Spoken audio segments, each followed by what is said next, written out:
আসসালামু আলাইকুম ভাই। আচ্ছা, ডাইন ফায়ারটা হলো ক্লাস, মাঝখানেরটা ব্রেক, বামেরটা হলো ডাইন ফায়ারটা হলো এসকেলেটার, ডাইনে মাঝখানেরটা ব্রেক, বামেরটা ক্লাস। আবার বামেরতে গেলে ক্লাস, ব্রেক, এসকেলেটার। এসকেলেটারের কাম হলো আপনি গিয়ার লাগাই এসকেলেটার দিবেন, গাড়ি দৌড়বো। হ্যাঁ, যত গিয়ার লাগাবেন শেষ করবেন, এসকেলেটার যত দিবেন তত গাড়ি দৌড়বো। মাঝখানে হলো মাঝখানেরটা যেটা, এটার কাজ হলো ব্রেক করে গাড়ি স্লো করা, খাড়া করানো, এটাই। আর বামেরটা হলো ক্লাস।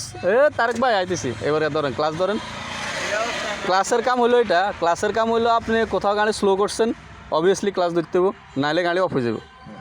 গাড়ি ব্রেক করবেন, ব্রেকের ক্ষেত্রেও ক্লাস ধরতে হবে, ফুল ক্লাস, কোনো হাফ ক্লাস ধরার নিয়ম নেই। গাড়ি স্লো করবেন, ক্লাস ধরতে হবে। গাড়ি মোড়ে দিয়ে কাটাইতে হলে আপনার ক্লাস এটা ফুল ধরতে হবে, ফুল। হ্যাঁ, আগে ব্রেক করে স্লো করবেন, পরে ক্লাস ধরবেন।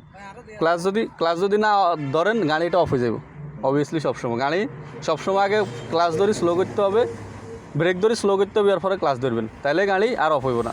আর ক্লাস ধরার ক্ষেত্রে ক্লাস কোনো হাফ ধরার নিয়ম নাই, ক্লাস অল টাইম সবসময় ফুল ধরতে হবে, ঠিক আছে? আসেন এখন ক্লাস ধরেন। ক্লাস এটার কাম হলো গাড়ি স্লো করলে, ব্রেক করে স্লো করলে ক্লাস এটা ধরতে হবে, এক কথায় এসে। এবারে খাদ দেখছেন, গাড়ি স্লো করবেন, ক্লাস ধরতে হবে। মোড়ে দিয়ে গাড়িটা স্লো করতে হবে, ক্লাস ধরতে হবে। আগে ব্রেক করে স্লো করবেন, পরে স্লো করে ক্লাস ধরবেন। আপনি যদি গাড়িটা হ্যাঁ, এক কথায় শেষ, গাড়ি যখনই স্লো হবে তখনই ক্লাস ধরতে হবে, নাহলে গাড়ি অফ হয়ে যাবে। আর এবার ক্লাস আর একটা কাম হলো আপনার, ধরেন ক্লাস ধরেন।